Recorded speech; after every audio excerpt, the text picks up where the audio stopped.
الله أكبر الله أكبر الله أكبر الله أكبر الله أكبر الله أكبر لا إله إلا الله والله أكبر الله أكبر ولله الحمد.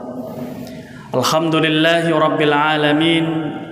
الحمد لله الذي بالتوفيق والهداية ونستعينه بحوله وقوته القوية لا حول ولا قوة إلا بالله.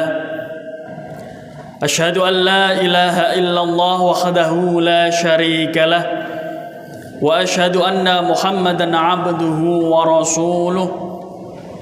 اللهم صل على سيدنا محمد وعلى آل سيدنا محمد. أما بعد فيا أيها الناس اتقوا الله حق تقاته ولا تموتن إلا وأنتم مسلمون. قال الله تعالى في القرآن العظيم: أعوذ بالله من الشيطان الرجيم. بسم الله الرحمن الرحيم. Yarfa'illahu alladhina amanu minkum walladhina utul ilma darajat. Al-ayah. Hadratul muhtaramin jamaah salat Jum'ah yang insyaallah diberkahi oleh Allah Subhanahu wa taala.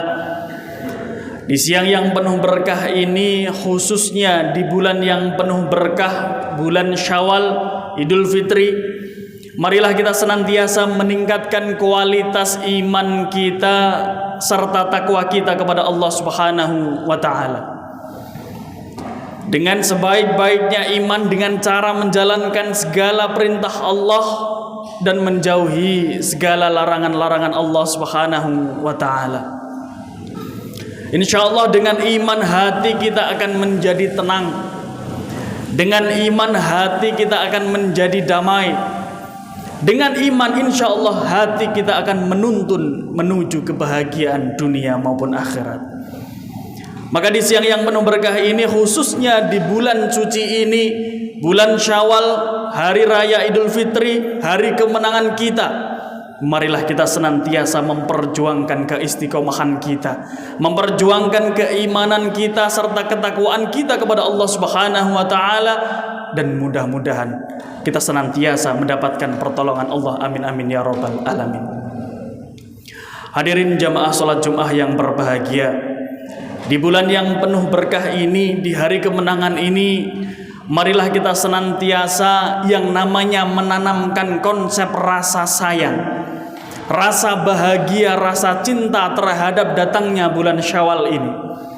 Karena jelas bahwasanya Allah Subhanahu wa taala akan mempermudah jalan kita untuk menuju ke surganya Allah jika kita cinta, sayang dan bahagia terhadap bulan suci Ramadan dan bulan setelahnya, yaitu bulan Syawal. Hadirin jamaah salat Jum'ah yang berbahagia, maka di zaman modern seperti ini banyak sekali orang-orang yang salah dalam menafsirkan makna kebahagiaan. Banyak sekali orang-orang yang menafsirkan kebahagiaan hanya dengan sebuah kesenangan. Padahal hakikat dari sebuah kebahagiaan adalah ketenangan. Kita bisa mengambil contoh bahwasanya banyak sekali orang-orang yang menghalalkan segala cara untuk mendapatkan apa yang mereka inginkan. Misalkan pencurian, perampokan, perampasan, banyak sekali oknum-oknum yang korupsi dan lain sebagainya. Mereka merasa senang, merasa puas mendapatkan apa yang mereka inginkan. Namun pertanyaan yang harus kita muhasabahkan pada diri kita adalah, apakah hidup mereka menjadi tenang? Apakah hidup mereka menjadi bahagia? Tentu tidak. Maka dari hal ini kita bisa belajar, hadirin sekalian yang berbahagia, yang dinamakan sebuah kebahagiaan tidak hanya sekedar sebuah kesenangan, namun kebahagiaan adalah sebuah ketenangan. Hadirin jamaah salat Jum'ah yang berbahagia, maka Allah Subhanahu wa taala akan menguji hidup kita dengan dua hal. Allah Subhanahu wa taala akan menguji hidup kita dengan penderitaan. Allah Subhanahu wa taala akan menguji hidup kita dengan kenikmatan. Maka ada sebuah kisah yang menceritakan bahwasanya ada seorang laki-laki yang berada di atas pohon kelapa. Tiba-tiba datanglah angin yang sangat luar biasa menerpa. Maka yang dilakukan oleh seorang laki-laki tersebut adalah berpegang erat, berpegang teguh terhadap pohon kelapa karena takut terjatuh. Namun singkat cerita, angin yang sangat luar biasa berganti menjadi angin yang semilir-semilir, berganti menjadi angin yang sepoi-sepoi. Maka yang dilakukan oleh seorang laki-laki tersebut adalah mengantuk dan bahkan melepaskan pegangan terhadap pohon kelapa dan akhirnya terjatuh. Maka dari kisah ini, hadirin sekalian yang berbahagia, kita bisa belajar bahwasanya Allah Subhanahu wa taala akan menguji hidup kita dengan berupa penderitaan, kekurangan harta, masalah rumah tangga, masalah ekonomi dan lain sebagainya. Mohon maaf, terkadang kita senantiasa mengeluh kepada Allah, ya Allah, sampai kapan hidup ini seperti ini ya Allah? Mengapa hidup saya seperti ini ya Allah? Sampai kapan hidup saya seperti ini? Ya Allah, why me ya Allah? Allah menjawabnya dengan simpel. Why not? Kenapa tidak? Karena sesungguhnya Allah Subhanahu wa taala tidak mungkin salah dalam memilih bahu kita. Allah mendatangkan segala macam ujian, segala macam penderitaan hanya kepada diri kita, karena Allah ingin pahalanya sabar dan pahalanya ikhlas hanya dimiliki oleh diri kita. Ketika kita diuji oleh Allah berupa penderitaan, bukankah zikir kita bertambah?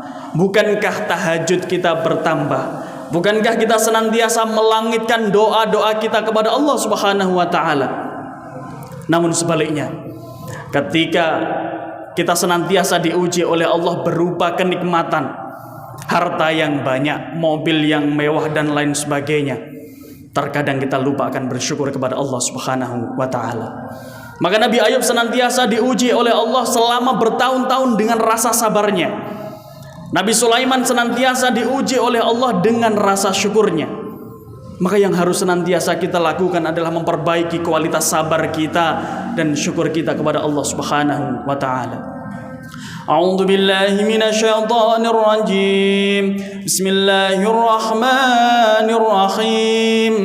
Wasta'inu bis-sabri was-salah wa innaha lakabiratun illa 'alal khashi'in.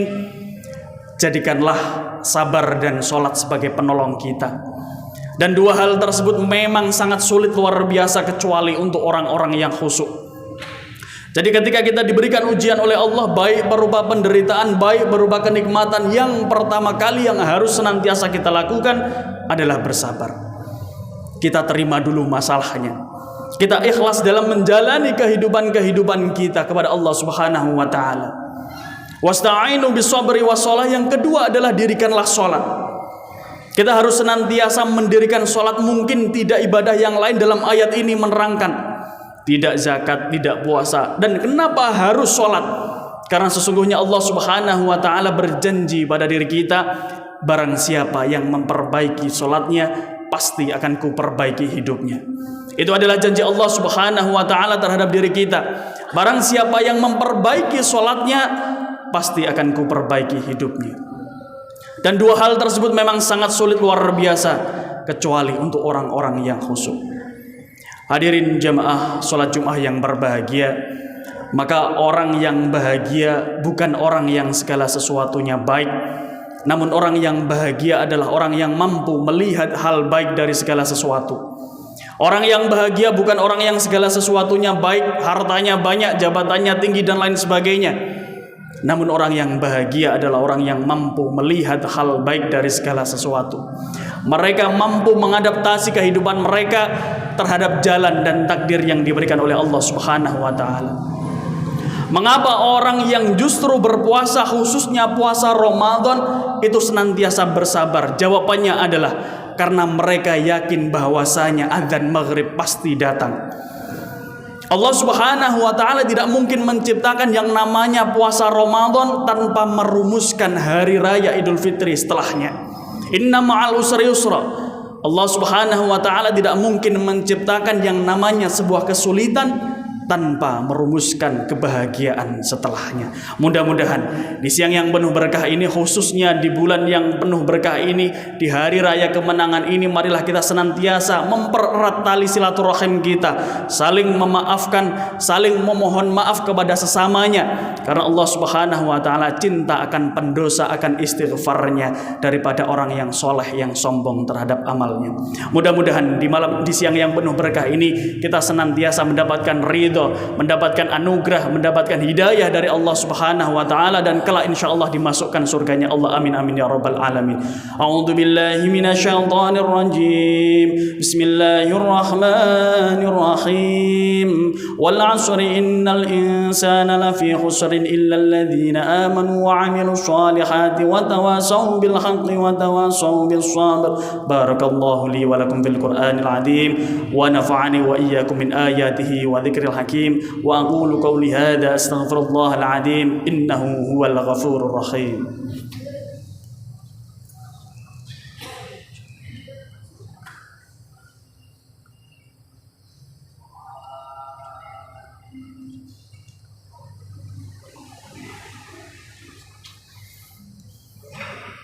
Allahu akbar, Allahu akbar, Allahu akbar, Allahu akbar, Allahu akbar, Allahu akbar. La ilaha illallah, Allahu akbar, Allahu akbar, walillahil hamd. Alhamdulillahi Rabbil Alamin. Alhamdulillahi hamdan katsiran kama amar. Asyhadu an la ilaha illallah wahdahu la syarika lah. Wa asyhadu anna Muhammadan abduhu wa rasuluh. Allahumma salli ala sayyidina Muhammad wa ala ali sayyidina Muhammad. Kama sallaita ala sayyidina Ibrahim wa ala ali sayyidina Ibrahim wa barik ala sayyidina Muhammad wa ala ali sayyidina Muhammad.